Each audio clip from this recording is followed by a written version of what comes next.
Foi aprovada no mês passado pelo Congresso Nacional a emenda constitucional que garante 17 novos direitos aos empregados domésticos, igualando-os aos demais trabalhadores rurais e urbanos. De acordo com o IBGE, cerca de 9 milhões de pessoas poderão ser beneficiadas. Quais são os impactos da medida? Como reagirão os patrões e o mercado? Esses são os principais temas de hoje do Pensamento Jurídico, uma produção da Associação dos Magistrados Mineiros, a AMAGES. Para falar sobre o assunto, nós vamos conversar com a juíza Graça Maria Borges de Freitas, da Vara Única do Trabalho de Ouro Preto. Ela já passou por outras varas, como Nanuque, Araçuaí, Montes Claros, Formiga e Ouro Preto, onde está há 6 meses. É juíza há 15 anos.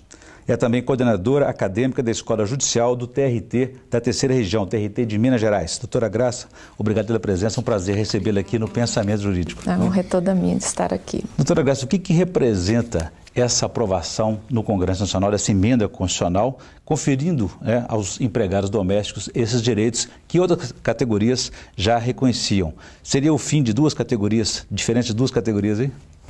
Eu acho que é o começo dessa igualização geral. O reconhecimento do trabalho doméstico, ele veio progressivamente com ampliação de direitos, desde a exclusão total da CLT, depois a inclusão de alguns direitos em legislação própria e depois a ampliação pela Constituição e em leis esparsas. Hoje os empregados domésticos já têm basicamente os direitos fundamentais garantidos. Quais seriam? Só para a gente pontuar o que é e o que vai ser. Hoje, por exemplo, o acesso à Previdência, o direito à carteira assinada, férias, 13º salário, licença maternidade, estabilidade gestante, que muita gente desconhece que já tem, são direitos já assegurados hoje. O repouso remunerado, ou seja, não trabalhar em feriados e pelo menos uma folga semanal, são direitos já assegurados. A lei vai trazer alguns outros básicos que são estendidos a outros trabalhadores. No caso, seria o Fundo de Garantia por Tempo de Serviço? Principalmente. Hoje o FGTS ele começou com aplicação gradual, já é um direito facultativo. O empregador que queira estender esse direito aos empregados domésticos, ele recolhe, e o empregador que já pagava o FGTS ao empregado doméstico, este empregado, uma vez dispensado, já teria direito ao seguro-desemprego. Ainda é uma regulamentação precária, era um seguro-desemprego que seria até um salário mínimo e até 3 meses.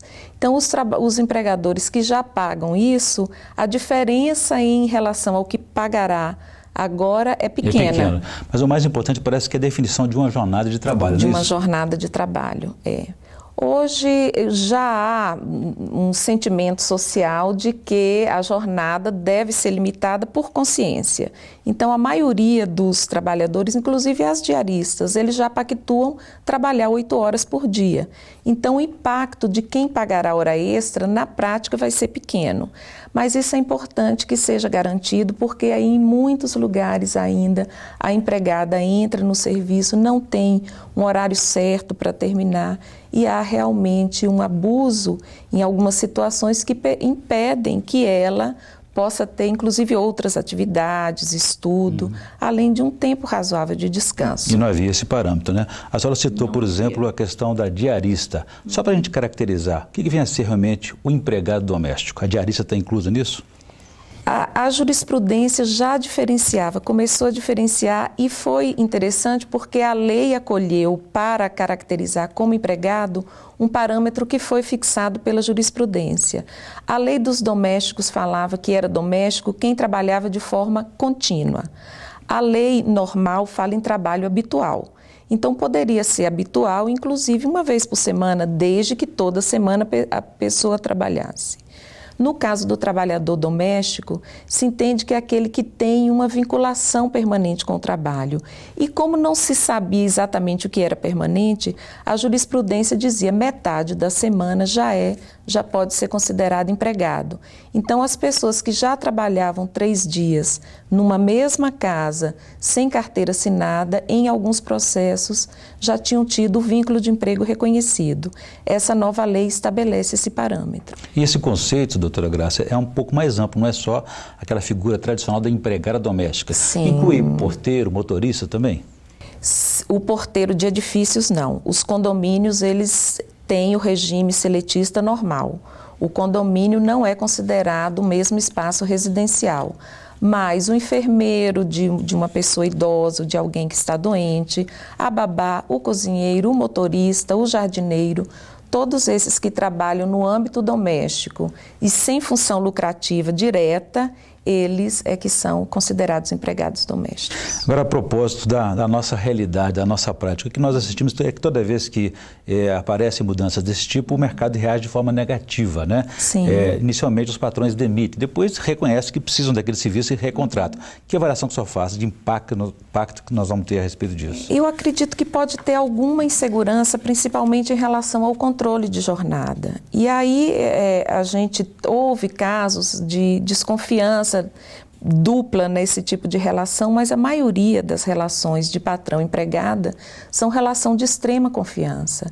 Então, esses vínculos eu creio que não serão rompidos. Mas será importante comprovar a hora trabalhada. Comprovar. De que maneira pode ser feito? Então, os trabalhadores, as empresas que têm mais de 10 empregados, elas são obrigadas a registrar. Dificilmente uma residência terá mais de 10 empregados.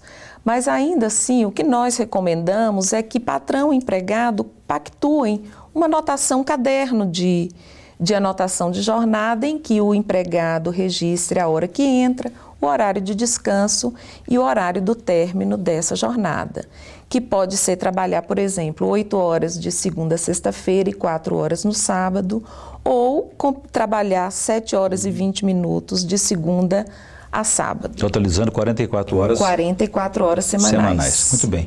Doutora Graça, eu vou fazer um intervalo do nosso primeiro bloco. Sim. Eu gostaria que no bloco seguinte a senhora explicasse para a gente como pode ser calculado e comprovada a questão da hora extra e a hora noturna. A gente volta em instantes.